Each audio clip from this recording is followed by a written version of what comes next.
What's up, you guys? Welcome back to the video. As promised, we are going to be having a lot more of the Porsche GTS Boxster, or the Porsche Boxster GTS in videos. We're finally going to be creating content. I've been driving this car for the past, I don't know, I'd say maybe 3.5 weeks now, and so far, no issues. We're just about to hit 800 miles. I've been driving it a lot.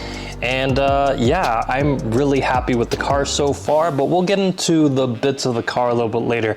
Today, we're gonna be installing 2 mods, which I think are like pretty useful. Now, one of them maybe not as useful for the Boxster, but if you have a Cayman, especially like the GT4 or honestly just any Cayman, this is a very worthwhile mod in my opinion. We're still gonna install it on the Boxster because I did buy them. Maybe there will be some improvement, we don't know, but we'll see. So the 2 things that we're installing today, one is the FitcamX. Now this is the dash cam that I chose for this car. The reason I did that is because the FitcamX is very well hidden. It's super subtle.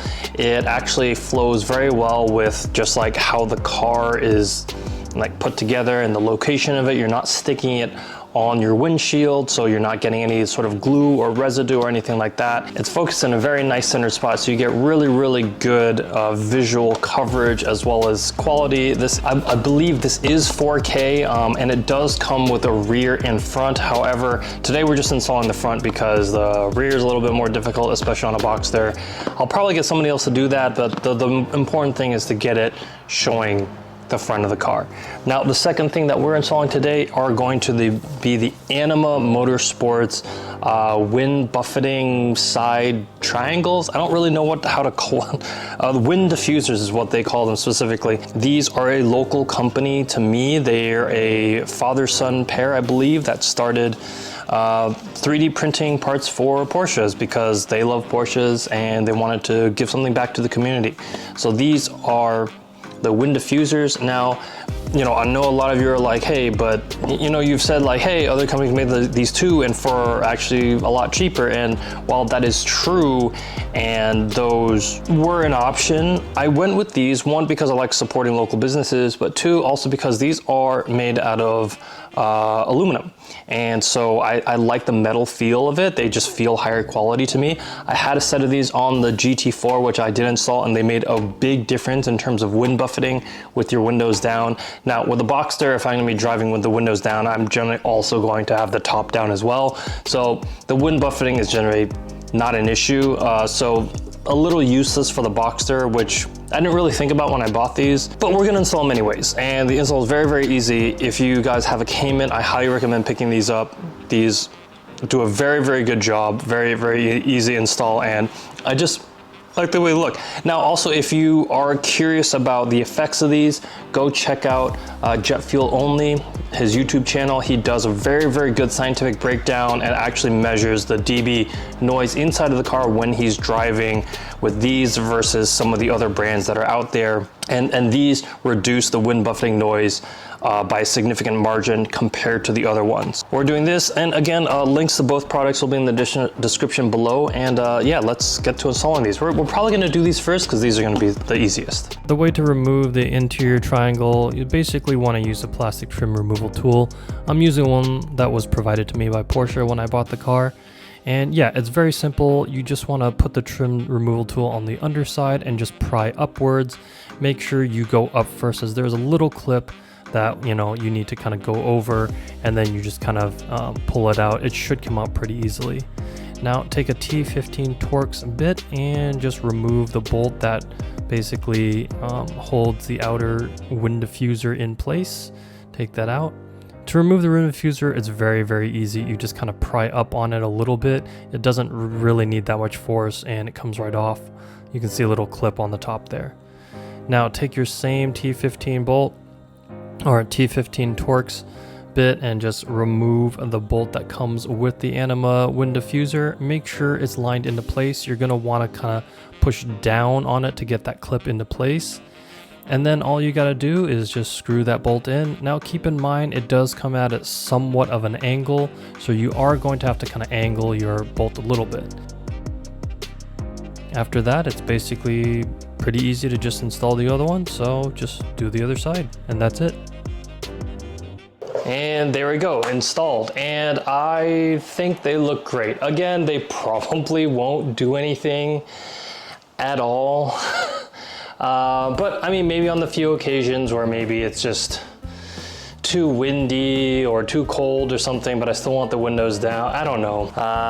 Yeah, maybe it'll reduce the buffer. I mean, who knows? Maybe it is very possible that they will do something when even with the top down. We'll see. Maybe it'll help deflect extra wind that comes into the cabin if I'm going at higher speeds with the windows down. So maybe they will do something. Either way, I think they look great.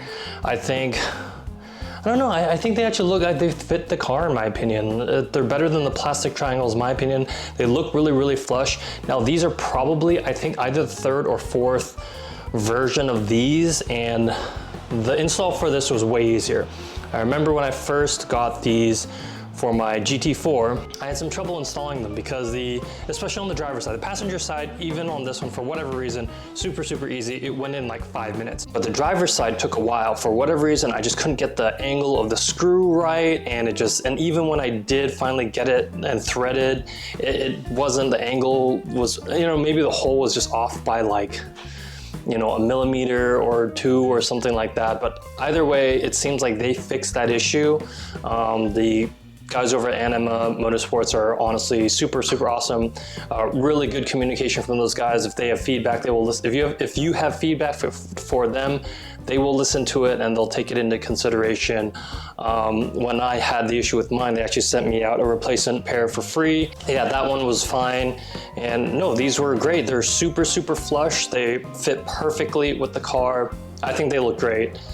So yeah, let's move on to the dash cam installation. Okay, so I don't have footage for this install, and that's largely just because I did this a few days ago and I accidentally deleted the footage. So here's just what it looks like. And yeah, that's basically it. Now these are two pretty simple, relatively inexpensive mods that you can do for your 718 Cayman or Boxster. Now, the AMMONYC Motorsports wind diffusers are about a little under 200, like 178 or something like that. And the FitcamX, even though it's listed for $249, I believe on their website it's basically always on sale for about like $189 or $199 or something like that.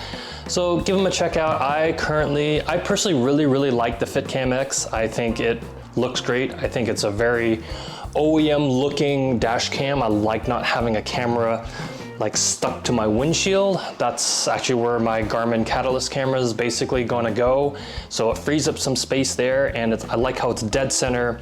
It comes with all your normal dash cam things like parking detection and like collision detection, and it can record sound and all that stuff. Now, what I really like about it is the fact that it is directly connected to your light source. So it basically it draws directly from the battery, right? There's no extra wire that comes down that you have to snake through and then plug into like a USB port or 12 volt port or anything like that, which I really like. It turns off when the car turns off. It stays on for about a minute or so after you turn off the ignition, and that's to just kind of record anything that may happen. Like, let's say you get into an accident and you turn off the ignition, it'll keep recording for a few minutes. I think like a minute up to 10. I think you can set it. I haven't tried it yet through the app. And yeah, again, everything's accessed through the app. It does come with an micro SD card. You can take that out and upload it to your computer. Either way, that's all really nice, and I like having that option. Pretty easy mods, and I think it'll help with the driving experience. I like the dash cam because it just helps with kind of peace of mind, knowing that like if something happens, I at least have a recording of it. And the wind diffuser things is just kind of like, hey, maybe my driving experience will be a little bit more enjoyable so I don't have to deal with wind buffeting. But other than that, I hope you guys enjoyed the video. Hope this video was relatively informative to you guys. And yeah, we'll see you guys on the next one.